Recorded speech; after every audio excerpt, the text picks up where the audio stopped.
I'm Lela O'Dell. I'm from Oklahoma City. This is my piece called Check Check in reference to the improvisational checkerboard that is on both sides of this piece. It's a dual-sided, but this is the one that I submitted to Schweinfurth. The other side is corduroy. And so it was started in a Sherry Lynn Wood online workshop where she dictated we were doing checkerboards and corduroy. So for those reasons, it was not eligible to come, because it needs, for Schweinfurth, it needs to be completely of your own idea. There isn't a deep story behind this piece. This is really, the story behind this piece is leaning into my voice and my interest and where that takes me, and shutting out other voices, other aspirations, other needs for this quilt, and it just being a quilt. It was a long process. This is the second version of this side that I made. And the first one just didn't work out, and I had to take out a bunch of hand quilting, and that was kind of devastating in a way, and I put it away.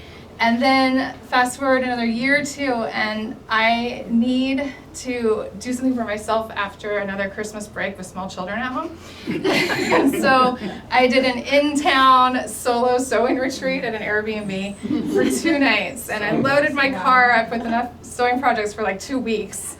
My ambitions are huge, but this was the piece that I really focused on. It's made out of repurposed, thrifted plaid flannel shirts, and so I had decided I wanted to make it out of plaid flannel ahead of time, so I had a finite number of materials that I could work with. I had a finite amount of time that I could work with, and these parameters really helped me just to like get out of my head, stop dithering, and just make it. So I played with scale with the materials and the checkers, but I couldn't do too much little pieces because that takes a lot of time. And so at a certain point, I just have to switch gears and go bigger. And at the end of that time in that house, I had a version of this done, and it was pieced together, but it wasn't big enough, and it was kind of clunky. And so it went away.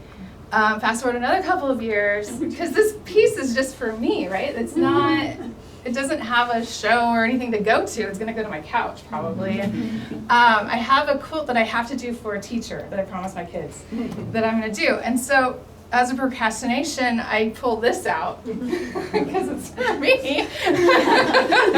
And enough time had gone by that it was no longer precious. And I could see where the clunk was, and I could see how to fix that, and I needed to do some surgery and to cut it up and move things, and I was brave enough to move it around and figure it out. And so, yeah.